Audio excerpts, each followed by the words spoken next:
ദാരിദ്ര്യമുണ്ടായി കഴിഞ്ഞാൽ ഇല്ലാമോതേലും വാലഞ്ഞവൻ ഓതുകിൽ എന്നും നിഅമത്തിലാകും അതെന്നോവർ അല്ലൽ മീകന്തേ കാടത്തിൽ അകപ്പെട്ടോർ അസ്മാഊരത്താൽ കാടം വീടും എന്നോവർ. കണ്ടോ, ഇല്ലാ മുതലും വലഞ്ഞവർ, മുതലില്ലാത്ത ആളുകൾ, ദരിദ്രന്മാര് ബദരീങ്ങളെ വിളിച്ച് തേടിയാൽ ഉടനെ മുതല് കിട്ടും. കടത്തിൽ അകപ്പെട്ടവർ ബദരീങ്ങളെ വിളിച്ചു പറഞ്ഞാൽ അവരുടെ കടം വീടും. ബദരീങ്ങൾ ഇതാണോ പഠിപ്പിച്ചത്? മുത്ത മുസ്തഫ സല്ലല്ലാഹു അലൈഹി വസല്ലമിനോട് അള്ളാന്റെ റസൂലേ, കടം കൊണ്ട് ഞാൻ വല്ലാതെ വലഞ്ഞിരിക്കുന്നു, എന്റെ കടക്കാരി എന്നെ ശല്യപ്പെടുത്തുന്നു നബിയേ, ഞാൻ എന്ത് ചെയ്യണം എന്ന് പറഞ്ഞപ്പോ അള്ളാന്റെ റസൂൽ എന്ന ബദരീങ്ങളുടെ നേതാവ് എന്താ സഹാബിക്ക് പഠിപ്പിച്ചു കൊടുത്തത്? ഞാൻ ഇവിടെ ബദരീങ്ങളുടെ നേതാവായിട്ടുണ്ടെന്ന് നിനക്കറിഞ്ഞൂടെ? ഇവിടെ ബദരീങ്ങൾ പങ്കെടുത്ത ബദരീങ്ങൾ ഉണ്ടെന്ന് അറിഞ്ഞുകൂടെ? ഷഹീദുകളായ ശുഹദാക്കൾ ഉണ്ടെന്ന് അറിഞ്ഞൂടെ? നീ അവരുടെ ആസ്മാവുകൾ ഇരുന്ന് ചൊല്ലിക്കോ എന്നാണോ ആ സഹാബിയോട് പറഞ്ഞത്? മറിച്ച് പറഞ്ഞതെന്താ? കടമുണ്ടെങ്കിൽ നീ അള്ളാഹിനോട് തേട്. അല്ലാഹുമ്മ ക്ഫിനീ ബിഹലാലിക അൻ ഹറാമിക വഅഗ്നിനീ ബിഫളിക അമ്മൻ സിവാക. അല്ലാഹുവേ, ഹലാലുകൾ തന്നുകൊണ്ട് ഹറാമിൽ നിന്ന് നീ എന്നെ കാക്കണേ, നിന്റെ ഔദാര്യം മുഖേന നീ എനിക്ക് ധനം നൽകണേ, എന്നെ ധന്യനാക്കണേ എന്ന് പ്രാർത്ഥിക്കാനല്ലേ പഠിപ്പിച്ചത്? അല്ലാഹുമ്മ ഇന്നി അഊദു ബിക മിനൽ മഅ്സമി വൽ മഗ്റമി. റബ്ബേ, കടക്കണിയിൽ നിന്ന് രക്ഷിക്കണേ അല്ലോ. ഈ രൂപത്തിലുള്ള പ്രാർത്ഥനകളല്ലേ ബദരീങ്ങളുടെ നേതാവ് കടക്കാരോട് പഠിപ്പിച്ചു കൊടുത്തത്? എന്നിട്ട് ആ നേതാവിനെയും ബദരീങ്ങളെയും അതാ പറയുന്നതെന്താ? അല്ലൽ മീകന്തേ കാടത്തിൽ അകപ്പെട്ടോർ അസ്മാഊരത്താൽ കാടം വീടും എന്നോവർ. ബദരീങ്ങളുടെ പേരങ്ങനെ ഇരുന്ന് വിളിക്കാനാണ് ഈ മാലക്കാരൻ ആവശ്യപ്പെടുന്നത്. അതാ ഇവരുടെ മജ്‌ലിസുന്നൂറിലും നടക്കുന്നത്. ഈ കടങ്ങളൊക്കെ ബദരീങ്ങൾ വീട്ടിത്തരും, രോഗം ബദരീങ്ങൾ വീട്ടിത്തരും. നിങ്ങൾ ആലോചിക്ക്, ദരിദ്രരായിക്കൊണ്ടല്ലേ പല ബദരീങ്ങളും ജീവിച്ചത്. ബദരീങ്ങളുടെ നേതാവ് തന്നെ വഫാത്താകുമ്പോ അവിടുത്തെ പടയങ്കി വരെ ജൂതന്റെ വീട്ടിൽ പണയത്തിലല്ലേ? അതുപോലെ തന്നെ ബദരീങ്ങളതാ ദിവസങ്ങളോളം ഭക്ഷണം കഴിക്കാതെ അവരുടെ വീട്ടിലതാ 2 മാസത്തോളം അടുപ്പിൽ തീ പുകഞ്ഞിട്ടില്ല റസൂലുള്ള എന്ന ബദരീങ്ങളുടെ നേതാവിന്റെ വീട്ടിൽ. യുദ്ധത്തിന് പോകുമ്പോ കാലിൽ ചെരിപ്പിടാൻ പണമില്ലാതെ ചെരിപ്പ് ധരിക്കാത്ത ബദരീങ്ങള് യുദ്ധത്തിന് പോകുമ്പോ കാലൊക്കെ കല്ലിൽ മുട്ടിയിട്ട് നഖങ്ങളൊക്കെ കൊഴിഞ്ഞു പോയിട്ട് കാലില്ലതാ മുറിവുകളും വ്രണങ്ങളും പ്രത്യക്ഷപ്പെട്ട് നടക്കുവാനാവാതെ അവർ ധരിച്ചിട്ടുള്ള വസ്ത്രത്തിന്റെ ഒരു ഭാഗം കീറിയിട്ട് ആ തുണിക്കഷ്ണങ്ങൾ കൊണ്ട് കാലിൽ ചുറ്റി വരിഞ്ഞിട്ടാണ് നടന്ന് യുദ്ധത്തിന് പോയത്. ബദരീങ്ങളെ കുറിച്ചുള്ള ചരിത്രം അതല്ലേ? അങ്ങനെയുള്ള ബദരീങ്ങളെ കുറിച്ചാ പറയുന്നത്. കടമുണ്ടെങ്കിൽ ഇല്ലാ മുതലും അതുപോലെ തന്നെ ദാരിദ്ര്യം കൊണ്ട് വലയുമ്പോ അവരെ വിളിച്ച് തേടിക്കോളാനാ പറയുന്നത്. അതുപോലെ തന്നെ ദാഹം വീശപ്പോ കോടുമാ തളർച്ചയോ തടിയിൽ മാറലോ ജിൻ ശൈത്താൻ ചതിയാലോ ദേഹം വലഞ്ഞവനി പേരീനെ ചൊല്ലുകിൽ തീരും മുനമേ ശീഫയാകും എന്നോവർ. ആലോചിച്ചു നോക്ക്, ഈ ഗാനശേഖരത്തിലുള്ളതാ ബദറിന്റെ അന്ന് ചൊല്ലി പാടുന്ന മാലപ്പാട്ടിലത്.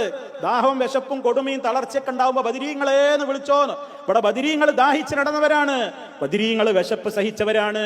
ഭക്ഷണം കഴിക്കാനില്ലാതെ പച്ചിലകൾ കഴിച്ചിട്ട് ചുണ്ടും നാവുമൊക്കെ വ്രണങ്ങൾ വന്നിരുന്നു. ഇല കഴിച്ച് ചവച്ചരച്ചിട്ട് ആടുകൾ കാഷ്ടിക്കുന്നത് പോലെ പരസ്പര ബന്ധമില്ലാത്ത നിലക്കുള്ള കാഷ്ടമാണ് ഞങ്ങളില്ലെന്ന് വിസർജന സമയത്ത് പുറത്തേക്ക് വന്നിരുന്നത് എന്ന് അതേ ഭക്ഷണത്തിന് വകയില്ലാത്ത ബദരീങ്ങൾ അടക്കമുള്ള സ്വഹാബത്തിന്റെ ചരിത്രം പറയുമ്പോ ആ ബദരീങ്ങളെ വിളിച്ചാൽ ദാരിദ്ര്യമില്ലാതെ പണമുണ്ടാകും, കടം വീടും.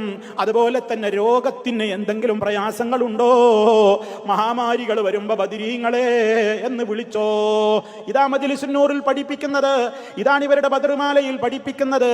അതേ അവസരത്തിൽ ഇവര് വിളിച്ചു തേടുന്ന ബദരീങ്ങളില്ലേ, ആ ബദരീങ്ങൾ മഹാമാരി കൊണ്ട് മരണപ്പെട്ടവരാണ്.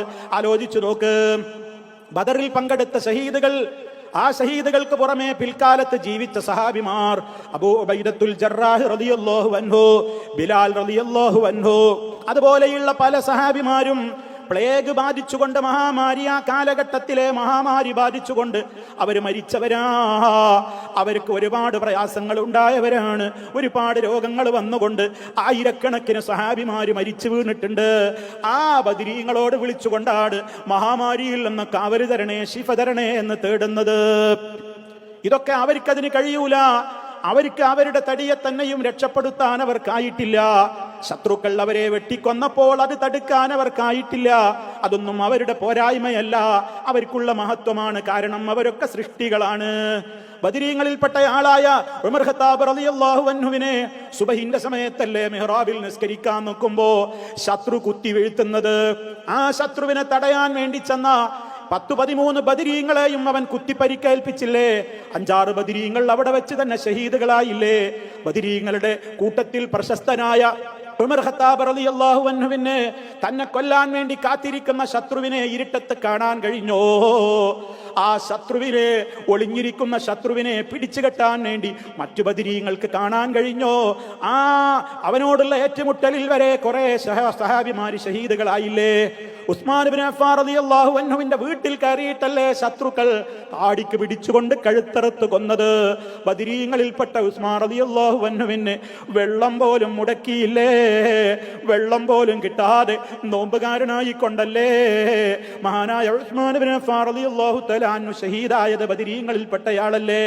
അലി ഇബ്നു അബീ ത്വാലിബ് റളിയല്ലാഹു അൻഹു ഒരു റമദാൻ 17 വെള്ളിയാഴ്ച സുബഹിക്കതാ ജനങ്ങളെയൊക്കെ മദീന പള്ളിയിലേക്ക് ജമാഅത്തിന് വിളിച്ചതിന്റെ ശേഷം മിഹ്റാബിൽ നിന്ന് നിന്നപ്പോ അതേ ഇബ്നു മുൽജിം എന്ന് പറയുന്ന ശത്രു വെട്ടിക്കൊന്നില്ലേ?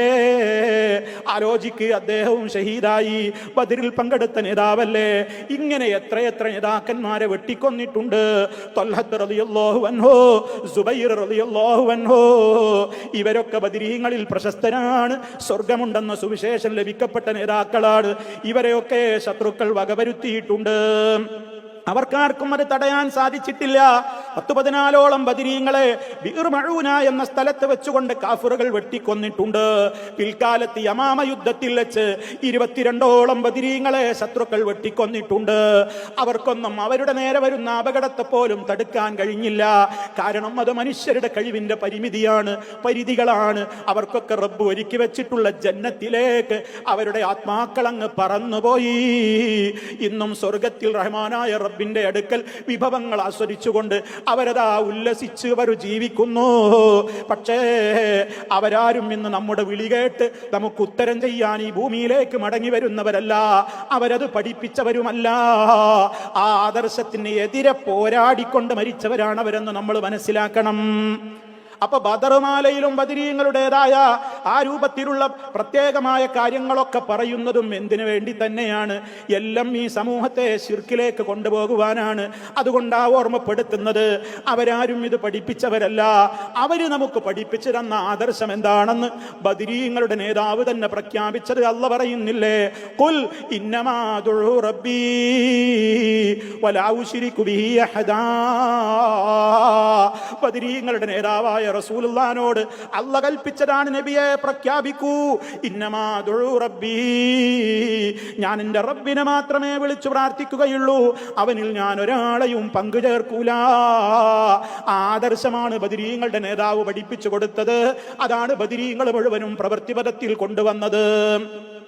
അതിനപ്പുറമുള്ള വാദം അള്ളാഹിനോടും തേടണം, മറ്റുള്ളവർക്കും അള്ളാഹ് അങ്ങനെ കഴിവ് കൊടുത്തിട്ടുണ്ട്, അവരോട് തേടുന്നതാണ് ഏറ്റവും നല്ലത് എന്നുള്ള വാദം, മറ്റുള്ളത് ഉത്തരം കിട്ടുന്നതിന് നമുക്ക് പ്രയാസകരമാണ് എന്ന വാദം ബദരീങ്ങളുടേതായിരുന്നില്ല. മറിച്ച് ബദരീങ്ങൾ ആരോട് ഏറ്റുമുട്ടിയോ ആ ശത്രുക്കളുടെ നേതാവായ അബൂജഹൽ അടക്കമുള്ളവരുടെ വാദമായിരുന്നു, അവരുടെ വിശ്വാസമായിരുന്നു.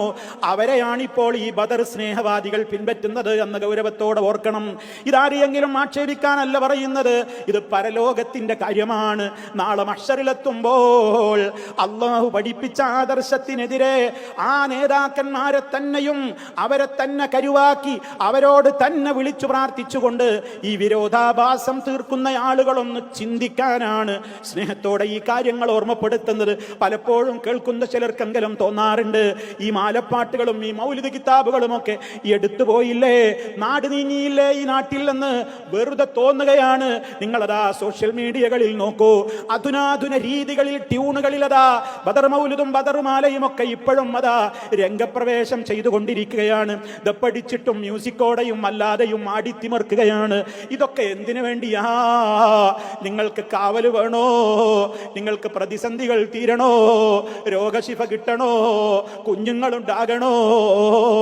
പ്രസവവേദന വരുന്ന നേരത്ത് വരെ അവര് ഈ ബദരീങ്ങളെ വിളിച്ച് തേടിക്കൊള്ളാനാണ് ഉമ്മമാരോട് പറയുന്നത്. ഇങ്ങനെയൊക്കെയുള്ള കാര്യങ്ങൾ ഈ സമൂഹത്തോട് പറയുന്നത് എന്തിനാ? റബ്ബിൽ നിന്ന് മനുഷ്യരെ അകറ്റുന്നു. അതുകൊണ്ടാണ് ബദരീങ്ങളോടുള്ള സ്നേഹം കൊണ്ടാണ് കൃത്യമായി സമൂഹത്തോട് വീണ്ടും വീണ്ടും അതാ ഓർമ്മപ്പെടുത്തുന്നത്. ബദരീങ്ങൾ മഹാന്മാരാണ്, അവർ ഉന്നതരാണ്, അവർ ആദരിക്കപ്പെടേണ്ടവരാണ്, ബഹുമാനിക്കപ്പെടേണ്ടവരാണ്. പക്ഷേ അത് മക്കത്തെ മുശ്രിക്ക് ഇബ്രാഹീമിനെയും ഇസ്മായിലിനെയും ആദരിച്ച പോലെയാകരുത്. അതേ ക്രിസ്ത്യാനികൾ ഈസാ അലൈഹിസ്സലാമിനെയും മറിയം ബീവിയെയും ആദരിച്ച പോലെയാകരുത്. അതുപോലെ തന്നെ യഹൂദികൾ ഉസൈറിനെ ബഹുമാനിച്ചതുപോലെയാകരുത്. നൂഹ് നബിയുടെ കാലത്തുള്ള ജനങ്ങൾ വദ് സുവാഴ് യഗൂസ് യഊഖ് നസ്റിനെ ബഹുമാനിച്ച പോലെയാകരുത്.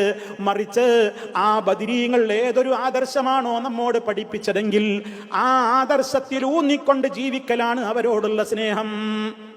അല്ലാതെ നബി സല്ലല്ലാഹു അലൈഹി വസല്ലം പഠിപ്പിച്ച ഒരൊറ്റ ദുആ ദിക്റുകളിലും ബദരീങ്ങളോടുള്ള തേട്ടല്ല. ബദരീങ്ങളെ ഹക്കിനാൽ ജാഹിനാൽ ബറക്കത്തിനാൽ എന്ന് മരണസമയത്ത് ഞങ്ങൾക്ക് പ്രയാസത്തിൽ നിന്ന് രക്ഷപ്പെടുത്തണേ, ദാഹം മൗത്തത് കൂട്ടിയിടും ഇബ്ലീസ് കൂസിനെ കാട്ടിയിടും നേരം ലഴീനവനാട്ടുവാൻ ബദരീങ്ങളാൽ തുണ റബ്ബനാ. കണ്ടോ, മരണനേരത്ത് ദാഹിച്ച് വലയുമ്പോ ഇബ്ലീസ് വന്ന് ശല്യപ്പെടുത്തുമ്പോ ബദരീങ്ങളെ തുണ തരണേ അല്ലാഹ് തേടുകയാണ്. എല്ലാ അവസരത്തിലും, ഓരോ അവസരത്തിലും അതാണ്. സിറാത്ത് പാലം കടക്കുമ്പോ ബദരീങ്ങളെ കാവല് തരണേ, അതുപോലെ തന്നെ ഈ കർമ്മങ്ങൾ തൂക്കുന്ന വേളയിൽ ബദരീങ്ങളുടെ കാവല് തരണേ, കിതാബ് കിട്ടുമ്പോ ബദരീങ്ങളുടെ കാവല് തരണേ എന്നൊക്കെയാണ് ഈ മാലയിലും മൗലിദിലും ഒക്കെ നിറച്ചു വെച്ചിട്ടുള്ളത്. അതുകൊണ്ട് സഹോദരങ്ങളെ, ബദർ ദിനത്തിൽ ബദരീങ്ങളെ സ്നേഹിക്കുന്നു എന്ന പേരിൽ ഈ കാട്ടിക്കൂട്ടുന്ന കാര്യങ്ങളൊക്കെ ബദരീങ്ങളുടെ ആദർശത്തിന് ഘടകവിരുദ്ധമാണെന്ന് മനസ്സിലാക്കിക്കൊണ്ട്, എന്താണ് ഇസ്ലാമെന്ന് കൃത്യമായി തന്നെ നമ്മൾ പഠിച്ച് മനസ്സിലാക്കിക്കൊണ്ട് യഥാർത്ഥത്തിലുള്ള ബദരീങ്ങളോടുള്ള സ്നേഹം പ്രകടിപ്പിക്കുന്ന ആളുകളായി നമ്മൾ മാറുക, അവരെ സ്നേഹിക്കുക, അവരുടെ പാത പ്രചരിപ്പിക്കുക. അത് തൗഹീദിന്റെ പാതയാണെന്ന് മനസ്സിലാക്കിക്കൊണ്ട് ആ മാർഗത്തിൽ നമ്മളാലാവുന്ന വിധത്തിൽ തൗഹീദിന്റെ പ്രബോധകരും പ്രചാരകരുമായിക്കൊണ്ട് അതേ രീതിയിൽ തന്നെ ജീവിച്ച് മരിക്കുവാൻ വേണ്ടി പ്രാർത്ഥിക്കുകയും പ്രവർത്തിക്കുകയും ചെയ്യുക. തെറ്റിദ്ധരിച്ചിട്ടുള്ള ആളുകൾക്ക് അല്ലാഹു സുബ്ഹാനഹു വ തആല കാര്യങ്ങൾ കൃത്യമായി മനസ്സിലാക്കുവാനുള്ള ബുദ്ധിയും സൽബുദ്ധിയും പ്രദാനം ചെയ്യുമാറാകട്ടെ. അല്ലാഹുമ്മ റബ്ബനാ ആതിനാ ഫിദ്ദുനിയാ ഹസന വഫിൽ ആഖിറതി ഹസനതൻ വഖിനാ അദാബന്നാർ വൽഹംദുലില്ലാഹി റബ്ബിൽ ആലമീൻ. വസ്സലാമു അലൈക്കും വറഹ്മത്തുള്ളാഹി വബറകാതുഹു.